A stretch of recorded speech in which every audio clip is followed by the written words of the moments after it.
নমস্কার। আজকে আমাদের আলোচনা করব যে ভারতবর্ষের ইতিহাসের যে আস্তে আস্তে বিদ্রোহের সূচনা হচ্ছে ইংরেজদের বিরুদ্ধে, তার দ্বিতীয় পর্যায়ের কথা। প্রথমে আমরা আলোচনা করেছিলাম যে বঙ্গভঙ্গ বিরোধী আন্দোলনের মাধ্যমে ভারতবর্ষের বিদ্রোহ কিন্তু একটি গোটা দেশ জুড়ে একটি বিদ্রোহের সূচনা হয়েছিল।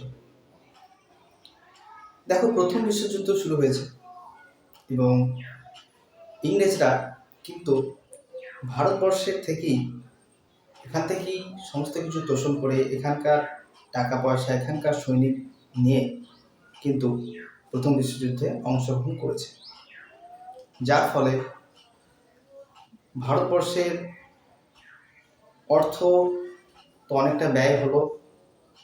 এক কথায় সেই মাছের তেলে মাছ ভালো হলো ইংরেজদের। এখানকার সৈনিক, এখানকার টাকা নিয়ে তারা নিজেদের সুবিধাতে যুদ্ধ লড়ছে। এর ফলে কিছু ভালো হয়েছিল, আবার কিছু খারাপ হলো। ভালোর মধ্যে বলি যে বিদেশ থেকে রপ্তানি কিন্তু অনেকটা কমে গেছিল, তার ফলে এখানকার শিল্পগুলো কিন্তু আবার উন্নতি হতে শুরু করে, তাদের আবার নতুন করে জীবিত হতে থাকে। কিন্তু আরেকদিকে প্রচণ্ড অর্থ ভারতবর্ষ থেকে নেওয়ার ফলে এখানকার কিন্তু জিনিসপত্রের দাম কিন্তু আগুন হয়ে গেছিল, যা সাধারণ মানুষের জীবন চালানোর পক্ষেও অত্যন্ত কঠিন। একেতেই দুরবস্থা, তার উপরে যদি আরো জিনিসপত্রের দাম বাড়ে, তোমার অবস্থাটা বোঝো কিরকম একটা। তো এইগুলো হলো। প্রথম বিশ্বযুদ্ধ শেষ হলো। প্রথম বিশ্বযুদ্ধ শেষ হওয়ার পরেই কিন্তু জিনিসপত্রের দাম যেমন ছিল কিন্তু তেমনই থেকে গেল। কিন্তু যে শিল্পগুলি বেড়েছিল সেই শিল্পগুলি কিন্তু আস্তে আস্তে আবার ধ্বংস হতে থাকলো, কারণ রপ্তানি কিন্তু আবার বিদেশ থেকে করতে শুরু করলো ইংরেজ সরকার। যদি এটা কোনো ভারতীয় সরকার থাকতো তাহলে কিন্তু ট্যারিফ লাগিয়ে রপ্তানি কমিয়ে দিত, ফলে ভারতীয় শিল্পগুলি কিন্তু বাড়তো, কিন্তু এটা তারা হলো। যার ফলে এই যে শিল্পপতিরা, এরা কিন্তু চাইলো যে না, আমরা শাসন কিন্তু আমরা নিজেরাই করবো। এরকমভাবে যদি চলতে থাকে আমরা কোনোদিনই আগে বাড়তে পারবো না, আমরা চিরদিনই পিছিয়ে থাকবো। আরেকটি মেন কারণ হচ্ছে, আরেকটি অন্যদিক হচ্ছে যে ভারতীয় সৈনিকরা বিদেশে গিয়ে যুদ্ধ করেছে এবং তাদের একটা আত্মবল তৈরি হয়েছে যে না, আমরাও করতে পারি এবং আমরাও দেখাতে পারবো, এবং আমরা যদি সবাই মিলে একজোট হয়ে লড়ি তাহলে কিন্তু আমরা এই ইংরেজ শাসনের বিরুদ্ধে কিন্তু আমরা জোরদার লড়তে পারবো। প্রথম বিশ্বযুদ্ধের পরে ইংরেজদের যারা বিরোধিতা ছিল, তারা কিন্তু ইংরেজরা কীভাবে ভারতবর্ষ তথা অন্য উপনিবেশগুলিকে শাসন করছে, তারা কিরকম চরম বর্বরতার কথা তারা কিন্তু প্রচার করেছে ইংরেজদের বিরুদ্ধে। সেই কথাগুলো কিন্তু বিভিন্ন সংবাদপত্রের মাধ্যমে, বিভিন্ন অন্য লেখালেখির মাধ্যমে কিন্তু ভারতীয়দের কাছে এসে পৌঁছেছে। ধরো গ্রামের একটা শিক্ষিত মানুষের কাছে এসে পৌঁছালো, সেই কথাটি তারা সেগুলো গোটা গ্রামের মানুষের কাছে প্রচার করলো, প্রথমে 2-4 জন করে গোটা গ্রামে প্রায় প্রচার হলো। এরকম কিন্তু গোটা ভারতবর্ষের মধ্যে এই জিনিস কিন্তু প্রচার হতে থাকে, এবং ভারতবর্ষে যে মানুষগুলোর চোখ এখনো পর্যন্ত খোলেনি যে ইংরেজরা কি ক্ষতি করছে আমাদের দেশে, তাদের কিন্তু চোখ কিন্তু আস্তে আস্তে খুললো এবং তারাও কিন্তু এটা করতে থাকে। তারা জাপান, আমেরিকা সমস্ত দেশের নাগরিক, কিন্তু তারা নিজের স্বাধীনতা নিজে গ্রহণ করেছে, তারা নিজের দায়িত্ব নিজেরা নিয়েছে, এবং ভারতীয়দের এইসব দেখে তারা একটা কিন্তু শিখ নিল যে না, আমাদেরকেও করতে হবে। রুশে জারের পরিবর্তন করলো লেনিন সরকার। লেনিন বলে একজন রাশিয়ান নেতা, মানে ওখানকার সব থেকে শক্তিশালী যা সম্রাট, আমরা যেমন বলি বাদশাহ, নবাব, রাজা, তেমনই রুশের সব থেকে শক্তিশালী যে ব্যক্তি, যিনি হর্তাকর্তা বিধাতা, তাকে জার বলতো। সেই জারও কিন্তু পরিবর্তন হয়ে গেল মানুষের আন্দোলনের ফলে। এই সমস্ত বিষয় দেখে ভারতীয়রা কিন্তু ঠিক করলো যে না, আমরাও কিন্তু যুদ্ধ করতে পারি এবং আমরা নিজের স্বাধীনতা নিজেরা কিন্তু আনতে পারি। তো এর আগে আমরা তোমাদের বলেছি যে কিছু কিছু ছোট ছোট বিষয় নিয়ে, যে চরমপন্থীতে কংগ্রেসের সংস্থা যে আমাদের এইগুলো দাও আমরা করবো, কিন্তু বাল গঙ্গাধর তিলক বলতো যে স্বরাজ আমাদের জন্মগত অধিকার, আমরা এটা নিয়েই ছাড়বো। তো সেরকম কিছু কিছু ইংরেজরা বলেছিল যে প্রথম বিশ্বযুদ্ধে তোমরা যদি আমাদের সঙ্গে যুক্ত হও, আমাদের সাথে যদি একজোট হয়ে লড়ো, তোমাদের কিন্তু আমার স্বাধীনতা কিন্তু অনেকটা তোমাদের আমি দিয়ে দেবো, এবং আমরা কিন্তু এখান থেকে ছেড়ে চলে যাবো, এরকম একটা প্রতিশ্রুতি দিচ্ছিল। কিন্তু যখন তারা যুদ্ধ জিতে গেল, তারা তো ইংরেজ, তো যখন তারা যুদ্ধ জিতে গেল, তারা কিন্তু এই দেশ থেকে ছাড়লো না। কিন্তু কিছু কিছু জিনিস, যেমন মন্টেগু চেমস্ফোর্ড সুধার তারা করলো যে প্রান্তে কিছু কিছু জায়গায় ভারতীয়দের শাসন করতে দেওয়া হবে, এবং কিছু কিছু গুরুত্বপূর্ণ বিষয় ছাড়া বাকি কিছু কিছু জায়গায় বিভিন্ন নির্বাচনের মাধ্যমে ভারতীয়দের নেওয়া হবে এবং তাদেরকে কিছু কিছু অবসর দেওয়া হবে। এটা মানে কি হলো যে ডাল ভাত দেওয়ার পরিবর্তে সে চাল কান করে দেওয়ার মতো ব্যাপারটা শুরু হলো।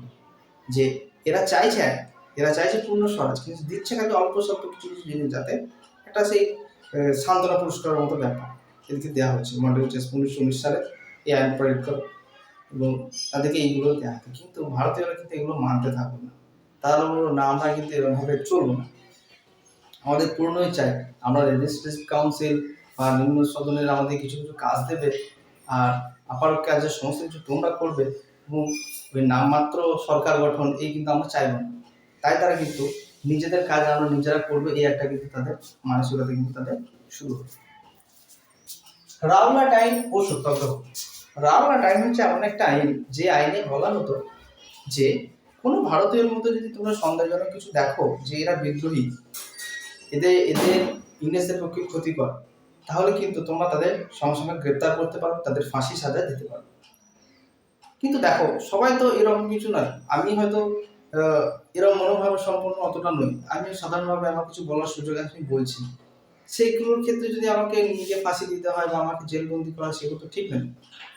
এই আইনের বিরুদ্ধে কিন্তু শুরু হলো চারিদিকে, এবং সমস্ত জায়গাতে কিন্তু এই যে বর্বরতা আইন, এই আইনে কিন্তু সেই তোলার জন্য কিন্তু কাজ কিন্তু চলতে থাকলো।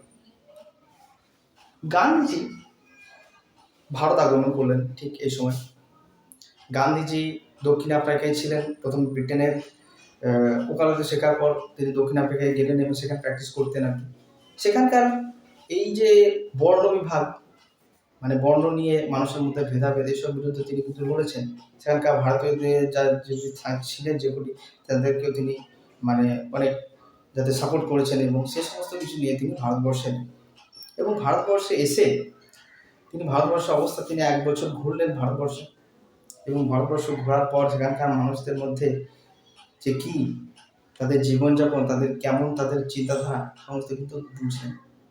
গান্ধীজি প্রথম দিকে কিন্তু স্বরাজ ভাবনায় দীক্ষিত ছিলেন। তিনি চাইতেন যে আমাদের কাজ আমরা নিজেই করব, তাই তিনি ওই নিজের বস্ত্র নিজেই তৈরি করতেন চরকি সুতা কাটার মাধ্যমে, এবং নিজে পরতেন, এবং সবাই তাকে মানে সাধু বলতো, যে একজন সাধু এসেছে যে ইনি হচ্ছে ভগবানের সমান, তো তার নেতৃত্বে কিন্তু সমস্ত কিছু আস্তে আস্তে ঠিক হচ্ছে।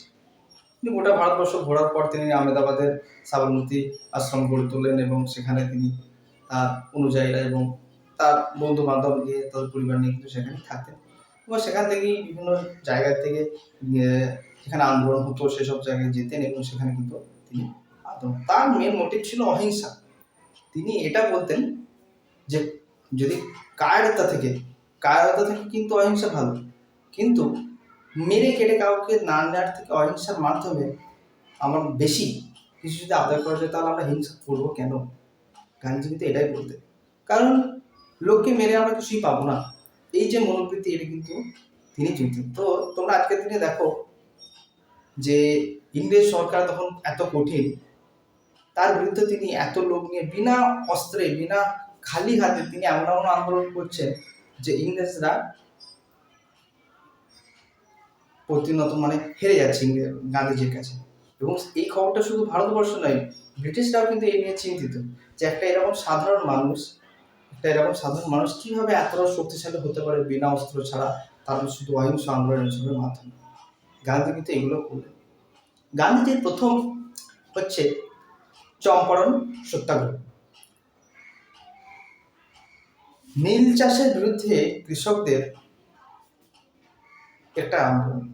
ইংরেজরা ভারতবর্ষের মানুষদের কাছে থেকে নীল চাষ করতো, এবং সেই নীলটা নিয়ে গিয়ে ওখানে গিয়ে বিভিন্ন ইন্ডাস্ট্রিতে ব্যবহার হতো বিভিন্ন কাজে।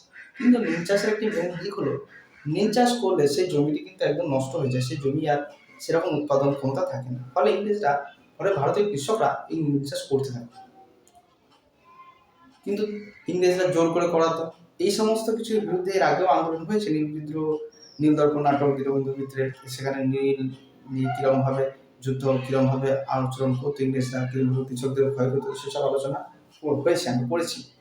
তো গান্ধী চম্পারণে গিয়ে সে সমস্ত কিছু গেলেন এবং অসম্পূর্ণ অহিংসভাবে সমস্ত কিছু জোটবদ্ধ করে তিনি আন্দোলন করলেন এবং সেই আন্দোলনে তিনি সফলতা লাভ করলেন। সম্ভবত 1917 সালে তিনি করলেন। এই দেখে কিন্তু তার অনুযায়ীদের মনোবল কিন্তু বাড়তে থাকলো এবং তিনি যে রাস্তায় যেতেন সে রাস্তায় কিন্তু তার সঙ্গে সঙ্গে অনেক সাথী হয়ে যেত, তাকে যে নিয়ে সঙ্গে সঙ্গে যাওয়ার মতো। এবং তেনার যে অহিংস সত্যাগ্রহ যে পথ, সে কিন্তু আরো প্রশস্ত হতে থাকে। আরেকটি আছে আহমেদাবাদ মিল আন্দোলন। আহমেদাবাদ মিল আন্দোলনে কি হলো? আহমেদাবাদ মিল আন্দোলনে সেখানকার শ্রমিকদের মাইনে বাড়ানোর জন্য 35% যাতে মাইনে বাড়া হয় সেই জন্য আন্দোলন করলেন। এবং সেখানকার আরেকটি মেন বিষয় ছিল যে জমি চাষ হোক না হোক তোমাদের কিন্তু কর দিতেই হবে। কিন্তু গান্ধীজি এর বিরুদ্ধে দেখলেন না, এ তো খুব একটা বর্বর জিনিস, যে মানুষদের জমিতে ধান হয়নি, কোনো শস্য উৎপাদন হয়নি, তারা কিভাবে তোমাদের ট্যাক্স দেবে? তো গান্ধী যেমন আন্দোলন অহিংস সত্যাগ্রহ পথে সেই আন্দোলন শুরু করলেন। আহমেদাবাদে গিয়ে সেখানকার হরতাল সমস্ত কিছু করে সেখানকার দেখলেন যে না, এবং ইংরেজরা আবার ব্যাক করে চললেন। তারা বললো যে না, ঠিক আছে, যারা দিতে সমর্থ তারাই দেবে এবং যারা দিতে সমর্থ নয় তাদের কাছ থেকে আমরা জোর করে কিছু আদায় করবো না, এবং শ্রমিকদের আমরা মূল্য কিন্তু আরো বাড়াবো, 35% বাড়াবো, এবং তোমরা সুস্থভাবে থাকো, তোমরা এই আন্দোলনের মধ্যে এসো না, এবং জয়ী হয়। এই যে আস্তে আস্তে কিন্তু গান্ধীজি এবং ভারতীয়দের মনোবল কিন্তু আস্তে আস্তে বাড়তে থাকে। তারপর রাওলাট আইনের বিরুদ্ধে কিন্তু ইংরেজরা, গান্ধীজি কিন্তু সত্যাগ্রহভাবে আন্দোলন করলেন এবং রাওলাট আইন যাতে ফিরিয়ে দেয় সেই বিষয়ে কিন্তু তিনি এই অহিংসভাবে কিন্তু আন্দোলন করলেন। কিন্তু এর মধ্যে একটি ঘটনা ঘটে গেল, জালিয়ানওয়ালাবাগ হত্যাকাণ্ড। পাঞ্জাবের অমৃতসরে জালিয়ানওয়ালাবাগ নামে একটি পার্ক, সেখানে বিকালের দিকে ঠিক হবে, সবাই কিন্তু বেড়াতে গেছে এবং সত্যপাল কিচলু এবং ডক্টর রাজেন্দ্র এনাদের আর রাওলাট আইনে কিন্তু ধরে এনাদের কিন্তু বন্দি বানানো হয়েছে। এই যে বন্দি বানানো হয়েছে ডক্টর সত্যপাল এবং শহীদুদ্দিন কিচলু এর বিরুদ্ধে, তো সেখানে কিন্তু শান্তিপূর্ণভাবে সেখানে কিন্তু কিছু মানুষ আন্দোলন করছে এবং কোনো কিন্তু বিনা অস্ত্র ছাড়া। তখন পাঞ্জাবের যে সেনাপতি, মানে ইংরেজদের জেনারেল ডায়ার, তিনি সেখানে গেলেন এবং দেখলেন এই বিষয়গুলো। পার্কটি কিন্তু চারিদিক দিয়ে বড় বড় বাড়ি দিয়ে ঘেরা এবং একটি মাত্র দরজা। জেনারেল ডায়ার সেখানে গিয়ে দরজার কাছে নিজেকে খানিকগুলো সৈনিক রাখেন যাতে কেউ না গুলি করে, এবং নির্বিচারে গুলি চালাতে যতক্ষণ না গুলি বন্ধ হয়, এবং সেই গুলি চালিয়ে অনেক মানুষ নিহত হলো, অনেক মানুষ আহত হলো। এই যে ইংরেজদের এই যে বর্বর, এর বিরুদ্ধে রবীন্দ্রনাথ ঠাকুর বিশ্বকবি তিনি নায়কবাদী ত্যাগ করলেন এবং সমস্ত পুরো ভারতবর্ষ ছাড়াও সমস্ত বিশ্বজুড়ে থেকে আলো এই যে বর্বরতার বিরুদ্ধে কিন্তু প্রচুর, মানে একদম সবসময় ঘৃণার চোখে দেখা হতে থাকলো জেনারেল ডায়ারকে মাটি ব্যবহার, কিন্তু ইংরেজরা তাকে পুরস্কৃত করেছিলেন লন্ডনে গিয়ে, যে না, তুমি একটা ঠিক কাজ করেছো, তাহলে বোঝো। তো এরকম ঘটনা কিন্তু হতে থাকলো। গান্ধী কিন্তু এর বিরুদ্ধে আন্দোলন করেছেন, এই বিরুদ্ধে সমস্ত কিছু আন্দোলন করে সমস্ত কিছুটা ঠিক করেছে। তো আজকে এটুকু পড়ালাম, পরের পার্টটা আমি পরের দিন নিয়ে আসবো। নমস্কার, সকলে ভালো থাকুন।